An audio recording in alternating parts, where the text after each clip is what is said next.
there. Hi, Ellen. How are you? Hi, baby. It smells great in here. This food is fantastic. Do you have faves from the cookbook?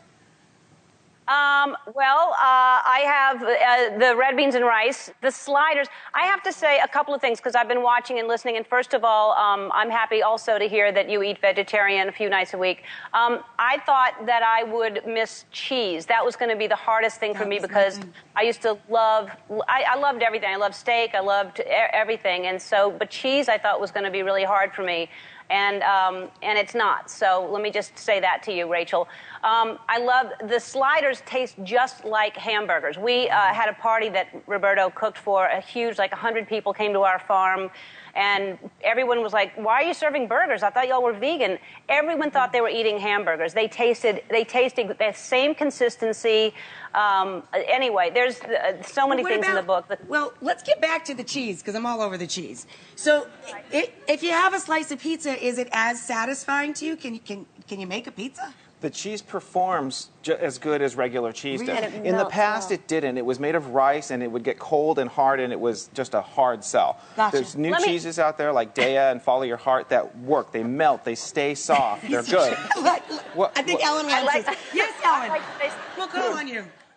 If you want the cheese to perform, then the cheese can perform, yes, but you don't really need. I found that you can have pizza without cheese, and it's delicious because the cheese is so heavy, and so it fills you up, and you feel, until you know the difference, you really think, oh, well, that's all that pizza is with cheese. But when you have it with just tomato sauce and just vegetables and just things, there's more room for cocktails. You can drink more. Yeah. I'm in. I like that. I love that. That's great math. Yeah. That's the best sell ever. I'm done. I'm right in there.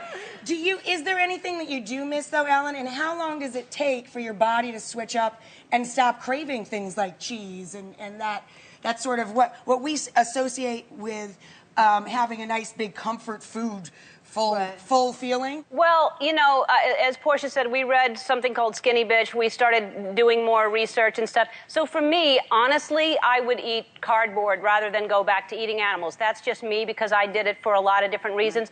But if you're doing it for health reasons and it's not an animal issue for you, it really is, you know, there are good foods out there. You just have to search them out because unfortunately not everyone encourages this. And when you're at a restaurant, you have to kind of request it. And there's enough that you feel like you're eating really good food, you're full. I started seeing, like, my skin changed. Yeah. I used to get facials all the time, and I had rosacea, and I just thought I had rosacea. And after, just 2 weeks, my rosacea went away, and I started losing weight, especially the cheese thing. I started losing weight. I had more energy. I slept better. I didn't get sick. I mean, there were so many things so there's benefits to whatever you feel like you're missing out on, you're gaining in so many other, healthful ways. And there's statistics saying that 1 out of 3 kids born today will have type 2 diabetes because of the food they're eating. We talk about all the time on the show and trying to lower those rates. And how you can control the healthcare costs of the future is to control your health. Period. Exactly. Sure. But I have to say, too, that one of the best things about this is the weight loss. Because it's fun to fit in your jeans. It is. It's fun to fit in them and then stay in them. In them, yeah. Because it's really hard to gain weight eating like this, and you never have to count calories, you know? It's just all And there's part no of your... guilt involved in it because you know you're eating really dense, good nutrition. Yeah. So, even when you're making something that might be a little higher in calories than the dinner you had yesterday, it's always just a small portion of its animal-based counterpart. Yeah, this book will really help you, and this is why we wanted him to write it so badly, so we can share our experience of vegan cooking and vegan eating with all you guys. And you guys literally sandwiched the book. You do the foreword. Yes. Ellen does the afterword. Thank you so much for what you're doing, and we really appreciate you taking the time. We really do. Yeah. Thank you. Thanks for taking time out of the day.